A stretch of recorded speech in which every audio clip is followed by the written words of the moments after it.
je vous retrouve comme promis pour vous parler de mes tambouilles. Donc ce que je vais faire là, vu qu'il me reste peu de jours avant de partir en vacances, je vais vous tourner d'affilée les 3 vidéos que je vais vous poster avant de partir. Donc mes 2 recettes, là pour cette vidéo, ça va être l'huile anti-pousse de poil à appliquer en post-épilation.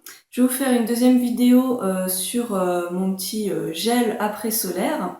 Et je vous ferai une troisième vidéo sur comment on fait nos bocaux, bocaux de sauce tomate, etc. avec mon chéri, parce que c'est vraiment une super astuce et j'ai vraiment envie de la partager avec vous.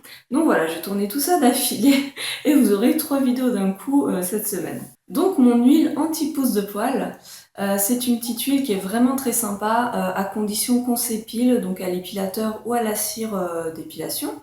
Parce que voilà, quand on va l'appliquer tous les jours sur la peau, à partir du moment où on s'est épilé, ça va vraiment ralentir la pousse des poils.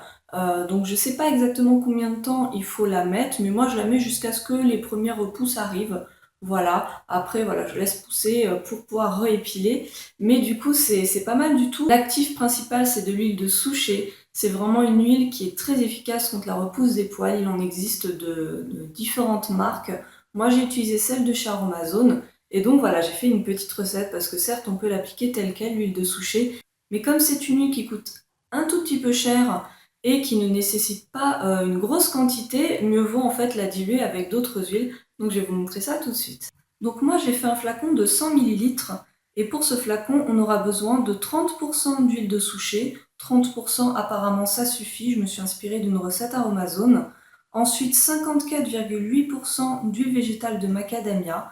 Voilà, moi je l'ai choisie parce qu'elle est très bien voilà, pour nourrir la peau et elle pénètre assez vite dans la peau, donc c'est quand même un avantage. Maintenant, vous pouvez mettre 54,8% de l'huile végétale de votre choix, c'est vous qui voyez. À cela, j'ajoute 15% de dicaprylyl carbonate. C'est en fait un agent émollient, je vous l'ai présenté dans mon haul Aromazone. Ça va permettre de donner un toucher sec à l'huile et donc de ne pas avoir la peau toute huileuse, toute brillante, toute collante. Donc ça, c'est quand même très avantageux. Donc je mets 15% parce que c'est le maximum qu'on peut mettre.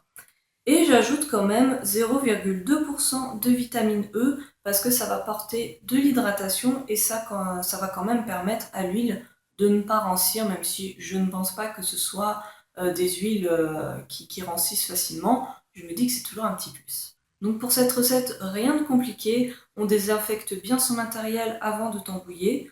Et il suffit tout simplement de mélanger chaque ingrédient un par un.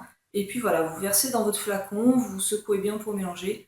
Donc voilà, vous n'avez plus qu'à appliquer votre huile tous les jours sur votre peau, sur les zones que vous avez épilées. Et vous allez voir, ça va être quand même assez efficace. Voilà pour cette recette, j'espère que ça vous aura plu. Dites-moi si vous avez testé ce genre de recette, voilà un truc similaire, si ça a fonctionné sur vous. Sur ce, je vous laisse et je vous retrouve tout de suite pour la deuxième tambouille. Salut!